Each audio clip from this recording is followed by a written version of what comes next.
4,5 миллиард жыл бұрын жер планетасын өмір сүруге жарамды деп айту мүмкін емес болған. Қайнаған жанартаулар жер бетін басып, планетаның температурасы 2000 градус Цельсийға дейін жеткен. Біз мұнда өмір сүруіміз мүмкін емес еді. Ал мұнда демалу туралы әңгіме де айту қиын болды. Қайнаған жанартаулардың химиялық реакцияларынан атмосфера пайда болды. Планетаның температурасы түсіп, судың көзі ашылды. Кейіннен мұхиттар қалыптасып, оның іші ауада оттегінің көзі болған микроорганизмдерге толды. Атмосфера демалуға қолайлы бола бастады. Ал егер жер бетінің атмосферасы біздің демалатын ауамыз жоғалып кетсе не болады? Бірақ көп уақытқа емес, тек 5 секундқа ғана. Бірінші секундта айналаның барлығы тынышталып қалады. Сіз сөйлесеңіз де, айғайласаңыз да ешкім сізді естімейді. Адам өзін ғарышта қалып қойған сияқты сезіне бастайды. Енді атмосфера жоқ, сондықтан дыбыс толқындары қозғалысын тоқтатады. Қазір планетамыздың вакуумнан еш айырмашылығы жоқ. Сонымен қоса жер күн энергиясынан қорғану қабатынан айырылды. Күн сәулесі өте қауіпті болып келеді. Осыған дейін сәуле түскен бетте атмосфера оны жер бетіне бір қалыпты етіп шашырататын болған еді. Адамдарға бірінші секундта күн жылынған сияқты болып сезілуі мүмкін. Бірақ өсімдіктер сол мезетте күйіп кетеді. Ал ең жаманы, табиғат оттегіні бөлуді тоқтатты. Өсімдіктер, ағаштар, гүлдер, бұлардың барлық атмосферадағы көмірқышқыл газын өзіне сіңіреді. Күн энергиясының көмегімен олар газды оттегіне айналдырады. Мектептегі сабақтар еске түскен шығар. Бұл процесс фотосинтез деп аталады. Бірақ оттегінің ең көп мөлшері мұхиттардан келеді. Таңғалышты болып көрінгенмен, ол жерде оттегіні микроорганизмдер мен балдырлар бөледі. Мұхиттан бөлінген оттегі жоғары көтеріліп, атмосфера оны барлық планета бойынша таратады. Бұл процесс болмаса, біздің ағзамызға өте маңызды газды ала алмаймыз. Атмосферасыз 2 секунд.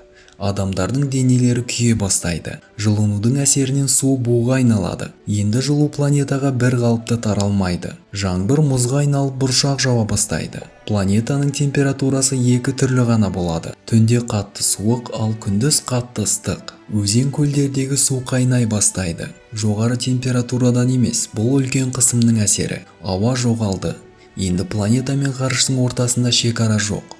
Жер жайлап айға ұқсас бола бастады. Планетаға күн дауылдары жете бастайды. Бұл күннен бөлінетін үлкен энергия бөліктері. Бізді қорғап тұрған атмосферасыз дауылдар барлық электрониканы істен шығарады. 3 секунд. Атмосфера бізді тек күн сәулесінен ғана емес, ғарыш қоқысынан да қорғап тұрды. Мыңдаған жер серіктері істен шығып, жаңбыр сияқты жерге құлай бастады. Негізінде жерге құлап келе жатқан дене атмосферада толығымен жанып кетеді. Планетамыздың гравитациясы оларды өте үлкен күшпен тарта бастайды. Тез арада атмосфера қалыпқа келмесе, олар планетамызға жетіп қайғылы оқиғаларға алып келуі мүмкін. Планетаның күн түсіп тұрған бетінде өмір сүру мүмкін емес. Мұнда әлі де температура өте жоғары. Жердің астындағы немесе метродағы адамдардың жолы болды. Бірақ бәрібір адамдардың барлығына демалу қиындай бастады. 4 секунд. Көп адамдардың басы айналып, басқалар есінен тана бастайды. Денеңіздің жасушаларына оттегі жетпегендіктен адреналин бөліне бастайды. Атмосферасыз 5 секунд.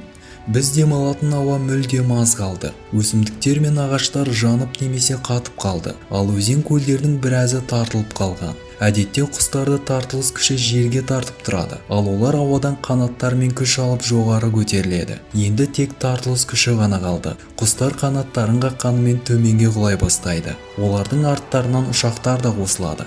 Жағдай қиындап, барлығы қорқынышты түске ұқсай бастады.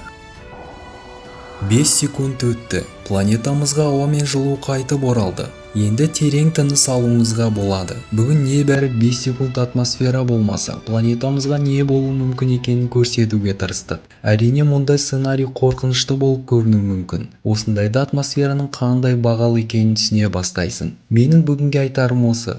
Сіздермен болған жұмбақ әлем. Келесі кездескенше.